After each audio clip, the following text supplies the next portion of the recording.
Job chapitre 39. Chasses-tu la proie pour la lionne et apaises-tu la faim des lionceaux? Quand ils sont couchés dans leur tanière, quand ils sont en embuscade dans leur repère? Qui prépare au corbeau sa pâture quand ses petits crient vers Dieu, quand ils sont errants et affamés? Sais-tu quand les chèvres sauvages font leurs petits? Observes-tu les biches quand elles mettent bas? Comptes-tu les mois pendant lesquels elles portent et connais-tu l'époque où elles enfantent? Elles se courbent, laissent échapper leur progéniture et sont délivrées de leur douleur. Leurs petits prennent de la vigueur et grandissent en plein air. Ils s'éloignent et ne reviennent plus auprès d'elles. Qui met en liberté l'âne sauvage et la franchit de tout lien? J'ai fait du désert son habitation, de la terre salée sa demeure. Il se rit du tumulte des villes, il n'entend pas les cris d'un maître. Il parcourt les montagnes pour trouver sa pâture. Il est à la recherche de tout ce qui est vert. Le buffle veut-il être à ton service? Passe-t-il la nuit vers ta crèche? L'attaches-tu par une corde pour qu'il trace un sillon? Va-t-il après toi briser les mottes des vallées? Te reposes-tu sur lui parce que sa force est grande? Lui abandonnes-tu le soin de tes travaux? Te fies-tu à lui pour la rentrée de ta récolte? Est-ce lui qui doit l'amasser dans ton aire? L'aile de l'autruche se déploie joyeuse, on dirait l'aile, le plumage de la cigogne. Mais l'autruche abandonne ses œufs à la terre et les fait chauffer sur la poussière. Elle oublie que le pied peut les écraser, qu'une bête des champs peut les fouler. Elle est dure envers ses petits, comme s'ils n'étaient point à elle. Elle ne s'inquiète pas de l'inutilité de son enfantement, car Dieu lui a refusé la sagesse. Il ne lui a pas donné l'intelligence en partage. Quand elle se lève et prend sa course, elle se rit du cheval et de son cavalier. Est-ce toi qui donnes la vigueur au cheval et qui revêt son cou d'une crinière flottante? Le fais-tu bondir comme la sauterelle? Son fier hennissement répand la terreur. Il creuse le sol et se réjouit de sa force. Il s'élance au-devant des armes. Il se rit de la crainte. Il n'a pas peur. Il ne recule pas en face de l'épée. Sur lui retentit le carquois. Brille la lance et le javelot. Bouillonnant d'ardeur, il dévore la terre. Il ne peut se contenir au bruit de la trompette. Quand la trompette sonne, il dit en avant. Et de loin, il flaire la bataille, la voix tonnante des chefs et les cris de guerre.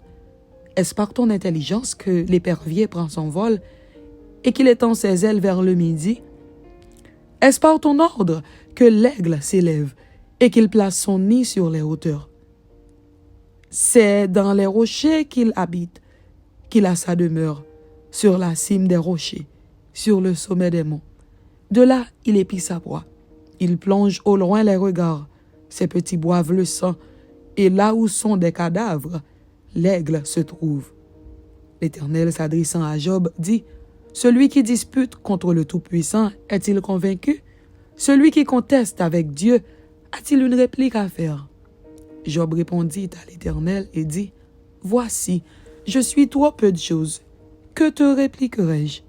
Je mets la main sur ma bouche. J'ai parlé une fois, je ne répondrai plus. 2 fois, je n'ajouterai rien. »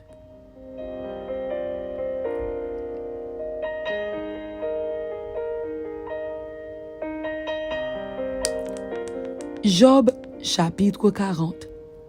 L'Éternel répondit à Job du milieu de la tempête et dit, « Saint terrain comme un vaillant homme, je t'interrogerai et tu m'instruiras. Anéantiras-tu jusqu'à ma justice? Me condamneras-tu pour te donner droit?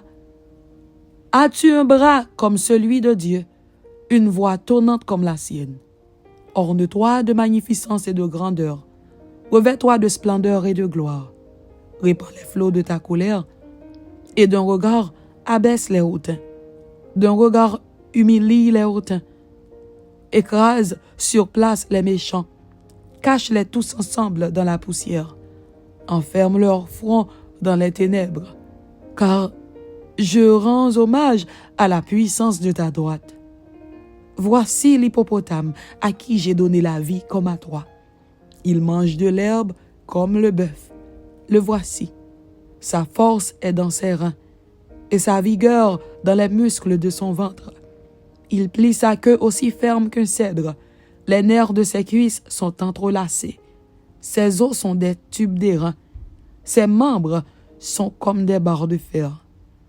Il est la première des œuvres de Dieu.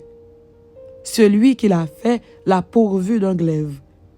Il trouve sa pâture dans les montagnes, où se jouent toutes les bêtes des champs. Il se couche sous les lotus, au milieu des roseaux et des marécages. Les lotus le couvrent de leurs ombres. Les saules du torrent l'environnent. Que le fleuve vienne à déborder, il ne s'enfuit pas. Que le Jourdain se précipite dans sa gueule, il reste calme. Est-ce à force ouverte qu'on pourra le saisir? Est-ce au moyen des filets qu'on lui percera le nez? Prendras-tu le crocodile à l'hameçon? Saisiras-tu sa langue avec une corde? Mettras-tu un jonc dans ses narines? Lui perceras-tu la mâchoire avec un crochet? Te pressera-t-il de supplications? Te parlera-t-il d'une voix douce? Fera-t-il une alliance avec toi pour devenir à toujours ton esclave? Joueras-tu avec lui comme avec un oiseau? L'attacheras-tu pour amuser tes jeunes filles? Les pêcheurs en trafiquent-ils? Le partagent-ils entre les marchands? Couvriras-tu sa peau de dard et sa tête de harpon? Dresse ta main contre lui, et tu ne t'aviseras plus de l'attaquer. Voici, on est trompé dans son attente. À son seul aspect, n'est-on pas terrassé? Amen. C'était Job, chapitre 39 et Job, chapitre 40. Que Dieu vous bénisse. Amen.